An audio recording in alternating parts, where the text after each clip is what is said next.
All right. Save message here. I think we did 42 and maybe 30. All right. So what time did it start?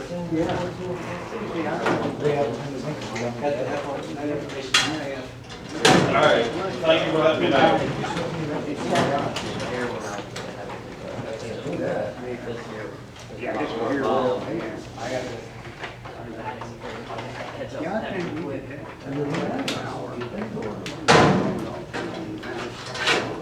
Welcome back, guys.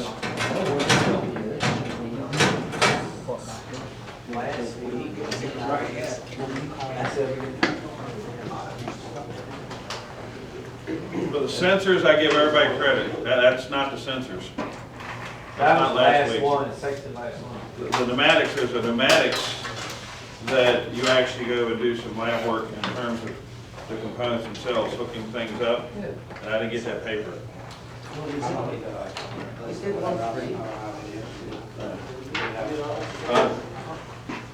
What was that, Ed?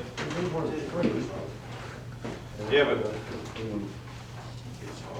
I just don't have the paper for it. I'm putting everything I grade back here for everything that I get in the document.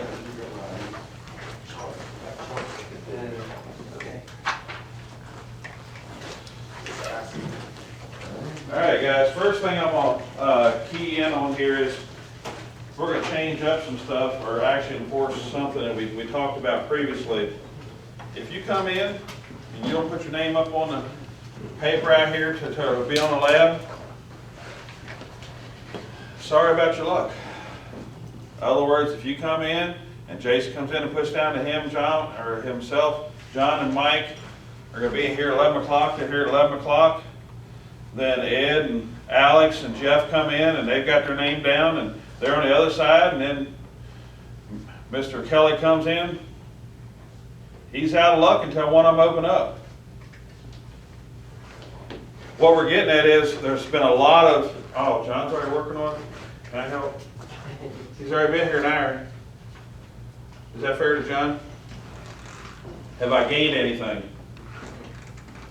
So when I ask you to do something, because if I take and pull you aside and say, all right, part of your final exam is I need you to go over here, level this motor up and put this synchronous belt on, and I want you to use the timing belt for the synchronous belt.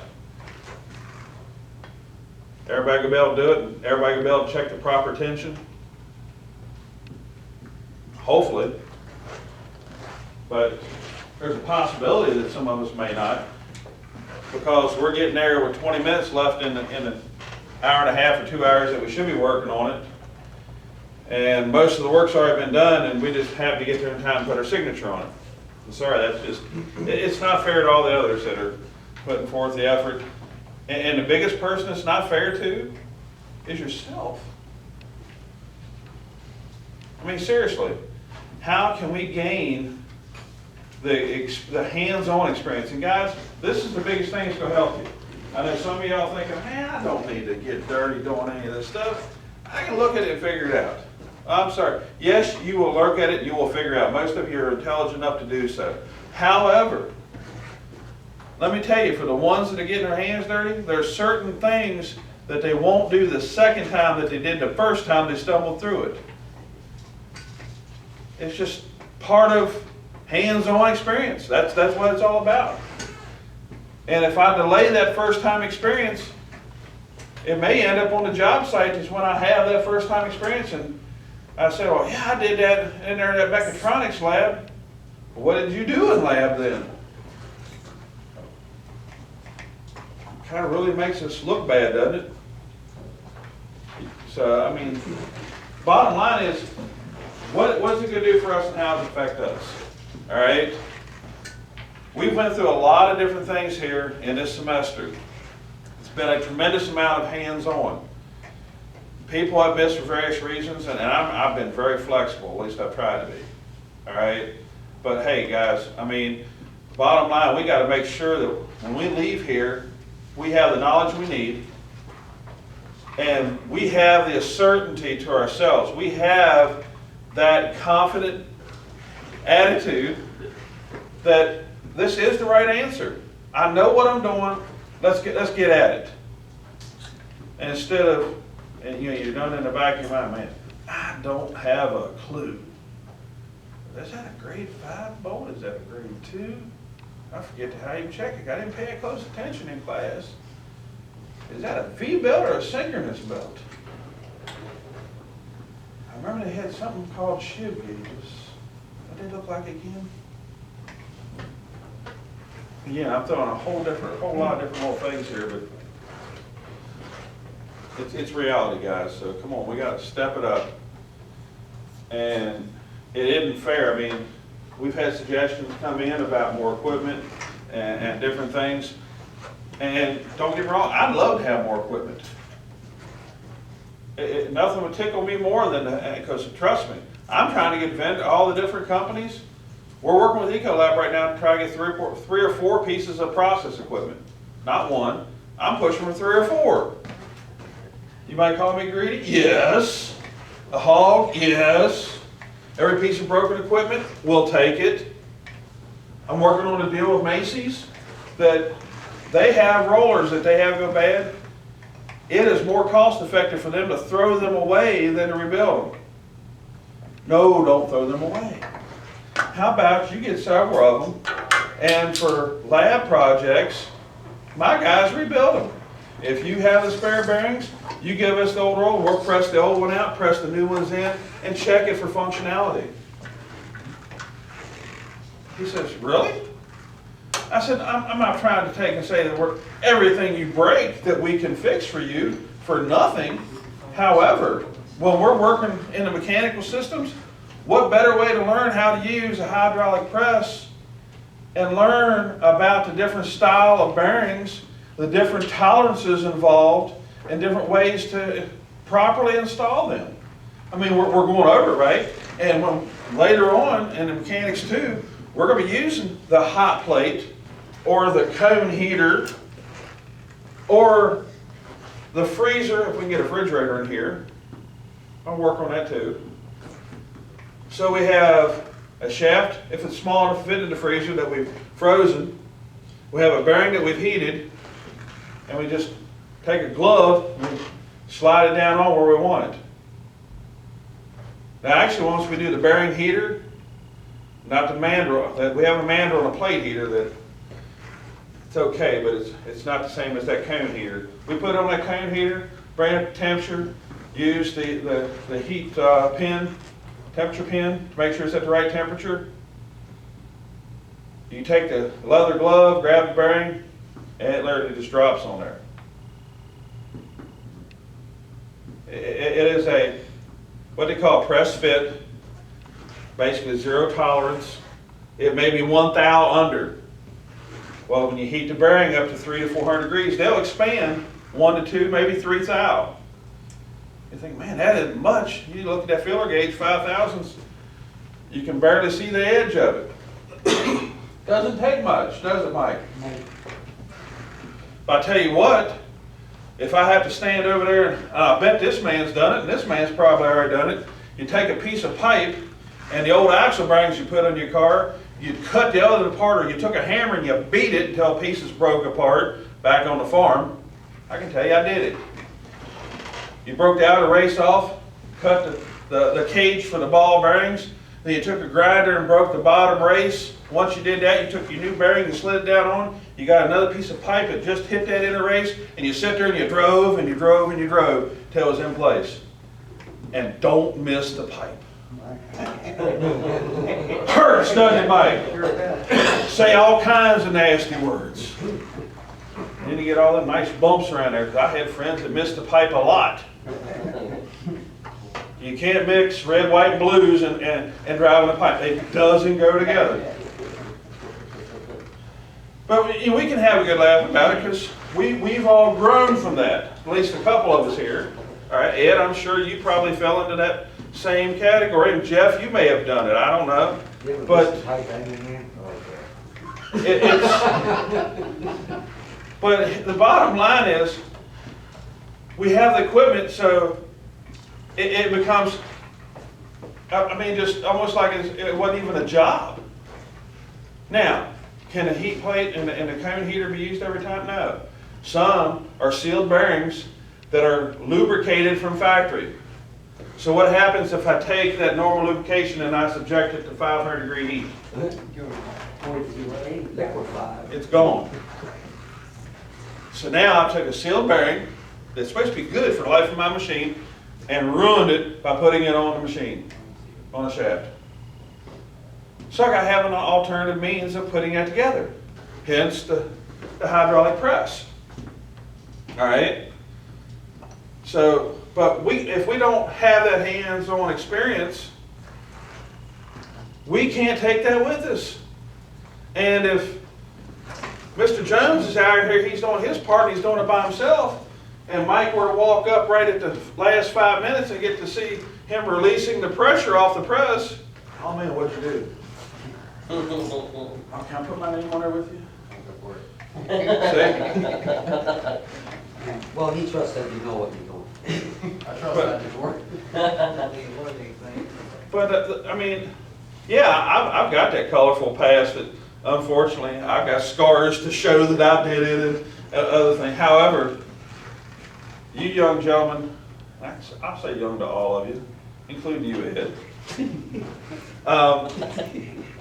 may not have the same colorful experience that I was afforded because of everything that our company, we did everything in-house. We did it ourselves. We contracted nothing out. That was good, it was bad.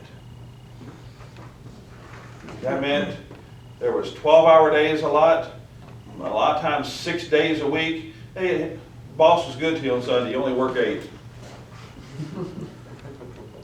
And then we went to the 13 on, 1 off. Everybody knows what that means. I know he does. That means you got 1 day off every 2 weeks. I know I shared with y'all that I was working 4,000 and 5,000 hours a year. That's how you do it. 12 hours Monday through Friday, 8 hours Saturday. Well, sometimes there was 12s on Saturdays. Now, you get to the 4th of July, everybody else takes their vacation. Remember that thing called vacations? Well, back in the day, when you was in this field, you didn't get that. Well, I say that, but we took advantage of the hunting season. Because that was in between the changeover seasons. Anybody know what the changeovers are? Mike, I'm sure you do. That's generally July 4th and Christmas. That was the time that Ford, Chrysler, GM, Mazda, Toyota, and all those others, and sir, did you have your hand up for a question? All right. Would do their line changes in their facilities. What that meant was you changed over your lines at your facilities. So if you were supplying Fords, and we did the F-150 from since 1980 on through 2008, we made every F-150 interior door panel in Strasburg, Virginia. So every time the F-150 changed body styles, we had to support the previous for 2 to 3 years for service, but it had to be ready and ramp up before they had job 1 with the new changeover. You're thinking, now what do you mean by that job 1? Well, Ford had a start date for theirs to come down the assembly line. Well, being a tier 3 or tier 4 supplier, you had to have product there in advance for them to be ready to run. Then we started this thing called ILVS. Anybody got an idea what that stands for, that acronym? Inline Vehicle Sequencing. So if all of you all were to order a new vehicle, you're not going to order all the same level, same color, same trim. Not going to happen. At least I would imagine. Everybody likes theirs just a little different. Jeff might like a little more bling. John might want a little more redneck. I don't know. You know. Just the way it is, isn't it? Yeah. Seriously. He might want 24s on his and he want 18s on his. They both know what I'm talking about. He might want the nice cherry wood appliques on the interior. John wanted, he said, well, go on, I want to get the camouflage. Well, they don't even offer that. But he'll take the Harley trim. We did have that. Yeah, I seen a couple of that. There's a lot of them out there. Yep. They're still- I helped perfect those appliques because initially when they did the print, it wouldn't work. Tell my age now. All right, but however, the bottom line is someone has to be there to do the changeovers. Someone has to know what they're doing. That means you got to be there every day. Well, let's face it, as soon as you start missing, guess where you get to be? On the outside looking in. All right? But the reason I bring that up is if we're late to do our labs, we're ready to jump in to help someone at the end of it, or we don't show up at all, or we just wait and wait and wait, we're probably going to be that one that procrastinates when it comes to looking for the job or getting to the job. And usually we'll be the first ones on the outside looking in when they need to do a cutback. But when we're the ones that were the first one there to get the job done, we took the initiative to learn all the other things in the lulls, those little slow times. We get to be the one they keep hold of, and then when they start doing some pay raises, well, your review, here we go. That's instead of 3%, you get 6%. Trust me, with a lot of companies, there's performance-based bonuses. Performance-based. Well, you can't perform unless you're there, right?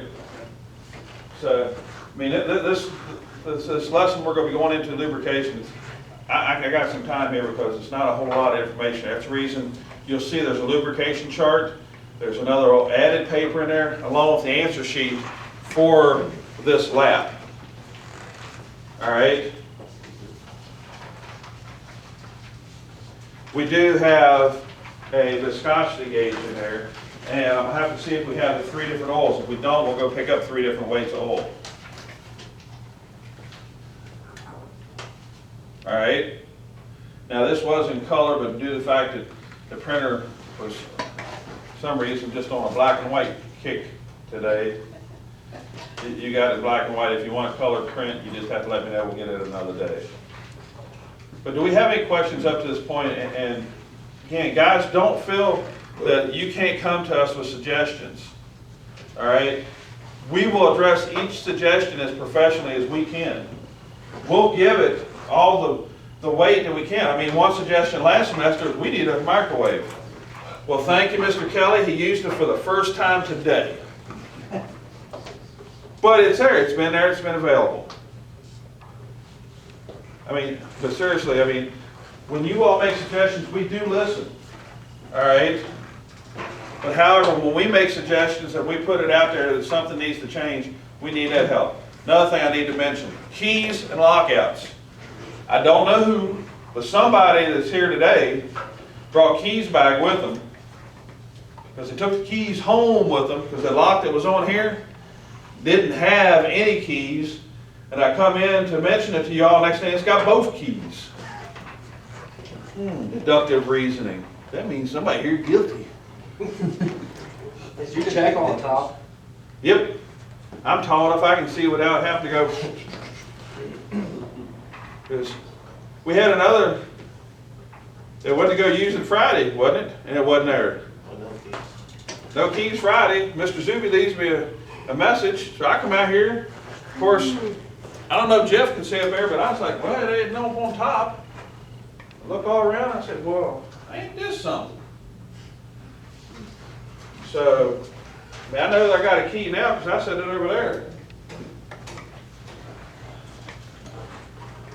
We got a spare key, but we still got a key missing for this one. So guys, whoever may want to be able to check their pockets or check their tables or their change cups in the vehicle or car or home, I don't know where you put your change or when you empty your pocket.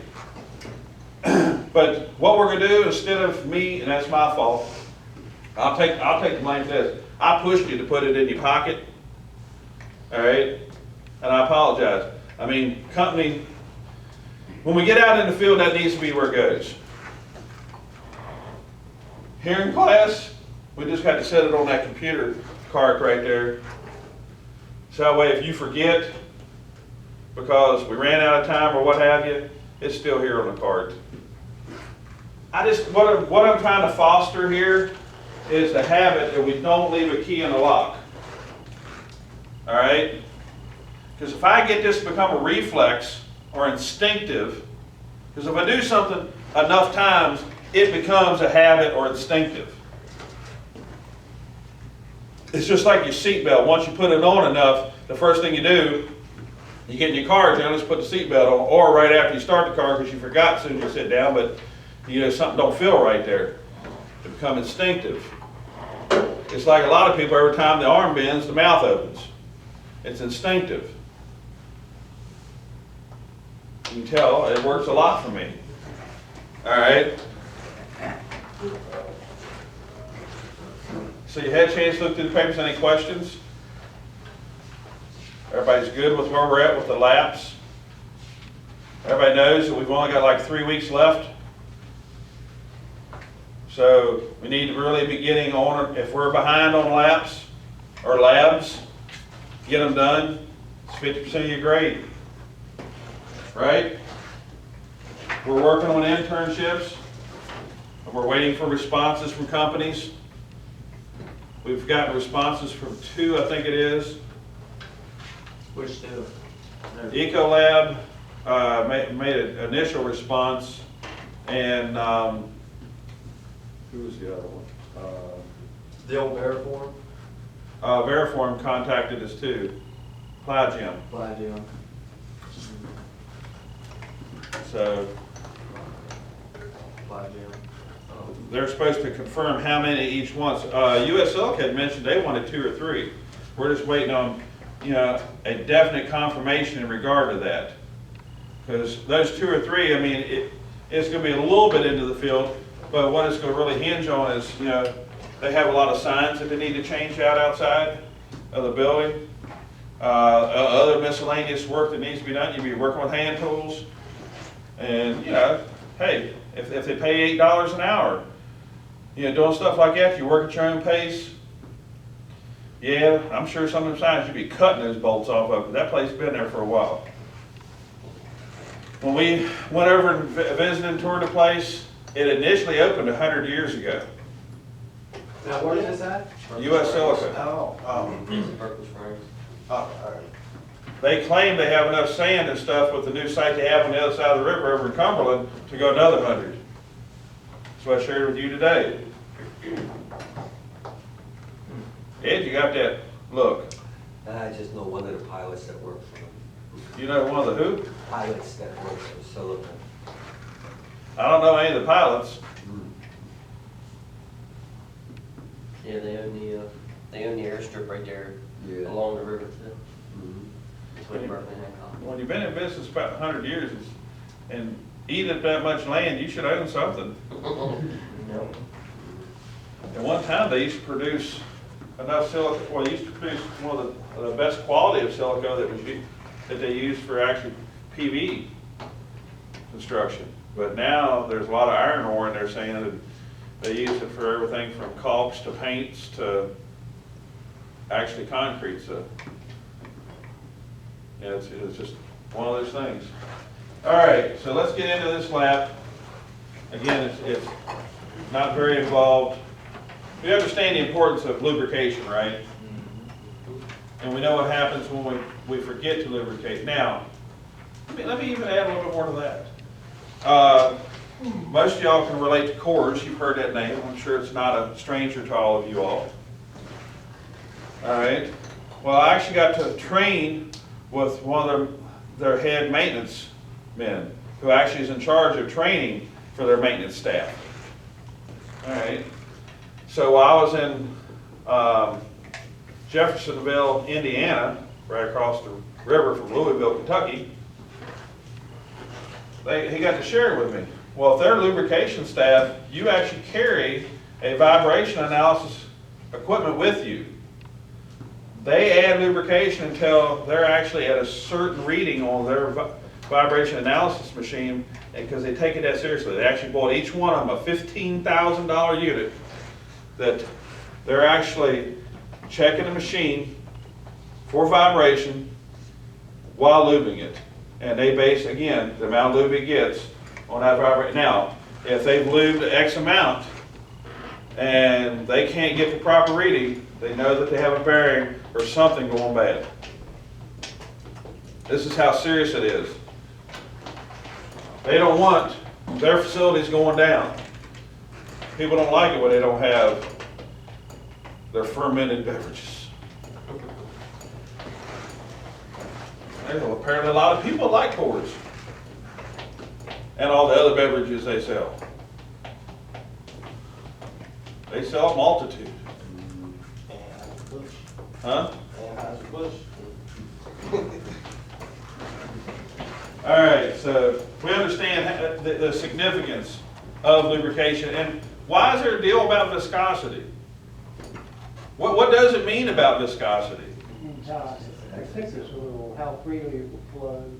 All right, and so viscosity is measured what? Volume over time, maybe?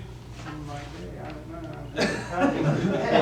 Never gotten into that, but how is it? Volume over time.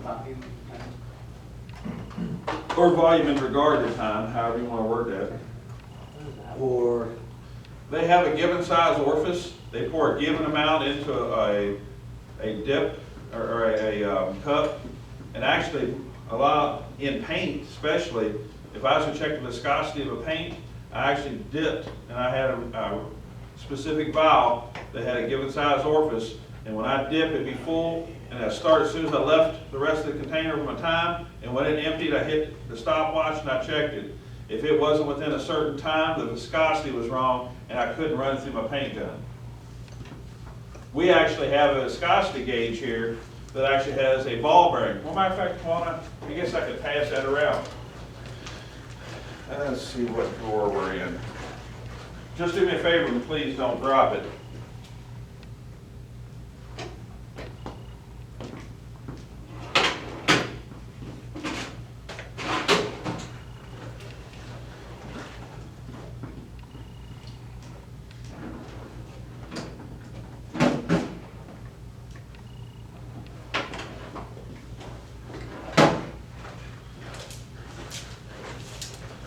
Start one here at the back of the room.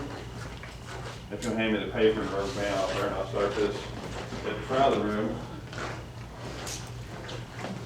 You can open it up.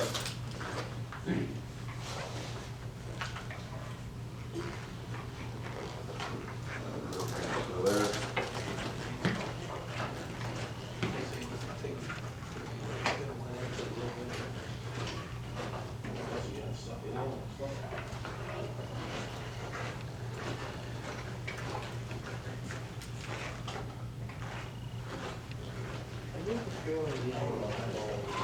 Huh? I get the feeling these ones have all. Nope, they're brand new.